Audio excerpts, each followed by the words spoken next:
Today I wanted to record a video talking about breaking identification with your thoughts and why it's so important in the healing space, and it goes beyond healing. It's key to ending your suffering in whatever sphere it's arising from. But the key is that being identified with your thoughts is the root of resistance, right? In the healing space, fighting with your symptoms, resisting your symptoms. This is triggering your nervous system into, you could call it an anti-healing state. Let's call it that, right? Fight or flight, blah, blah, blah, all these terms. But the key is when you can break identification with your thoughts, where the mind can produce thoughts, but you are no longer identified with the thought the moment it arises, it generates a powerful space for you to release, for you to allow, right? So things can come up, right? The mind can react to physical sensations, physical symptoms. But if you're not identified with those thoughts, then you can actually allow the body to process what it needs to.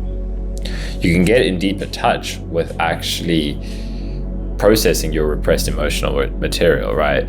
You might have heard many people speak about repressed emotions being the root cause of many chronic illnesses, which I believe is the case. And this is not because of, an intellectual standpoint. It's because of my own direct experience after understanding this and going through the process myself. It's very obvious that repressed emotional material is at the root of most chronic illnesses. Many people don't agree with this, and that's fine. Take a different route if you don't like that. Once you can break identification with thought, you can actually get to the roots of your kind of repressed emotional material. And your repressed emotional material is the sensations in your body, right? It's stored physically. So this is why I talk about awakening, because once you break through thought identification, it's way easier to process the emotions and the physical sensations in the body, because you can actually stay with it as opposed to thinking about it, right? This is what happens to most people, and it's a kind of evolving process, right? You will start by being with a sensation, and then you'll get pulled up into your mind, right? You'll start to have a question about the sensation, or you'll start to want to, think about a story related to the emotion, all of this. And if you haven't broken identification with thought yet, then you're going to believe that narrative 100%, right? You're going to go down that mind road without even realizing it, where the next thing you're going to be like, oh yeah, whatever it is, doubt can come up, fear can come up, where it can say, yeah, I shouldn't be doing this, I should go and read a new research article about that, or I should go and do this, or whatever it is that the mind comes up with. But once you break that, the process is incredibly simple. I've said this many times online. It's beautiful. The process is so simple, because all you need to do is dive deeper and deeper into that which we're constantly running from physically, right? And it starts off with symptoms. And again, your mind can say anything here, right? It can say, but I have these symptoms 24/7. So, how do I don't know, I've gotten this question multiple times, like, how do I be with something that's here all the time? But again, the process is incredibly simple, and you don't have to be perfect at it, but to start to orient like this, to go, I'm going to go into what feels physically scary, there's a well of depth there, and it gets more intense the deeper you go, right? This is the deep shadow work that many people have spoken about, right? Like it's incredibly transformative work in physical healing, in emotional healing, in spiritual transformation and growth. it's powerful to go into the depths of your physical resistances and then the things you're physically trying to avoid. But it doesn't feel physical at first, right? It becomes much more physical after you've had a breakthrough from the thought realm. And this is why I talk about awakening on my channel as well, because for me, that was key, right? A lot of people don't like it when I talk about awakening. It's quite funny. And I can understand why, because it's like, it's not in the realm of general human conversation, of the way that we perceive the world to be, that there's the medical and the financial and blah, blah, blah, blah, blah. But awakening is taking a wider perspective at what it is you're taking yourself to be in this moment, right? Who are you actually if you're not identifying with a thought? If you're not identifying with a thought, what is the substance that can identify with a thought, right? What is the experience of actually existing, right? Because you're always identified with thought when you're like talking about yourself, or this is who I am, this is my life story, this is my experience, this is where I'm going, this is what I'm stuck with, this is what I'm struggling with, this is what I'm good at, this is what I'm bad at. That's all thought. But we don't stop to actually ask, but what is that? Who am I? What am I as the experience of the thought, right? And these are the kinds of questions that can help you to break free from identification with thought, is to start to investigate your relationship with thought. When a thought comes up, don't get caught up in the content, right? A thought comes up and it says,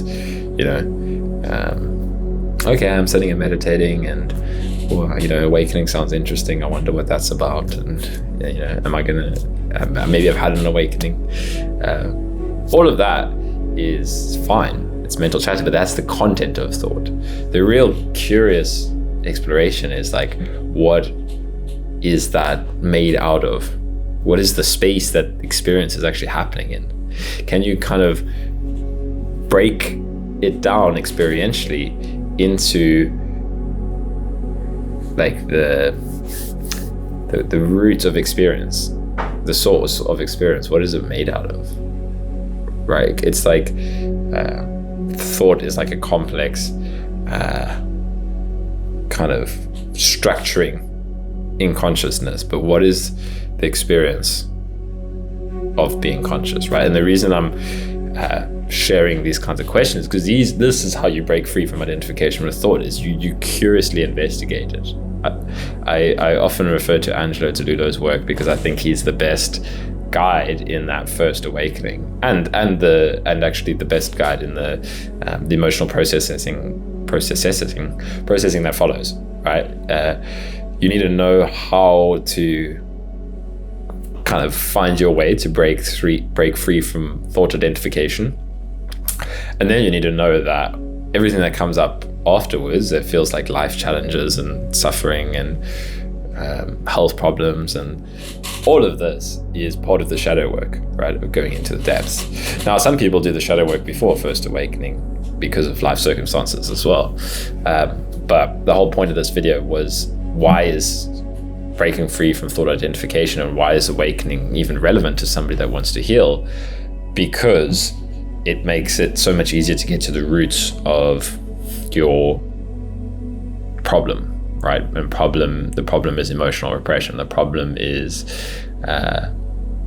twofold, right? It's emotional repression and identification with thought.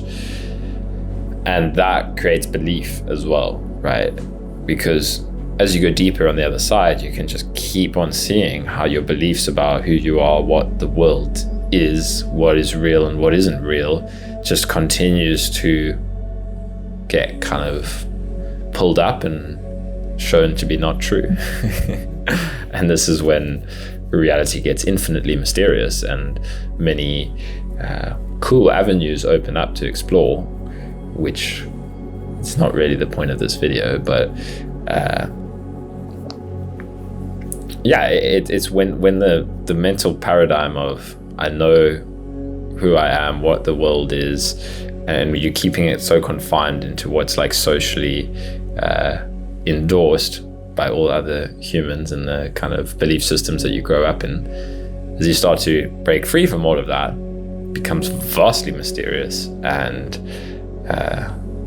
wild potentiality for interesting explorations, right? But that comes more after the breaking free from thought identification, call it first awakening. And again, I recommend Angela Toledo's book there, and doing the emotional repression. And it goes alongside this for me. The shadow work goes alongside the natural, curious exploration of reality. So yeah, things, limits are seen to be in the mind, limits on what is possible with healing, right? Beliefs around what is possible to heal from and what is not possible to heal from, right? You start to explore it experientially, and you see how much of it was belief-based, that healing is only possible, with help from a medical system. But that's just not true. But focus on breaking free from identification with thought. Focus on investigating the direct experience of being you right now, listening to this.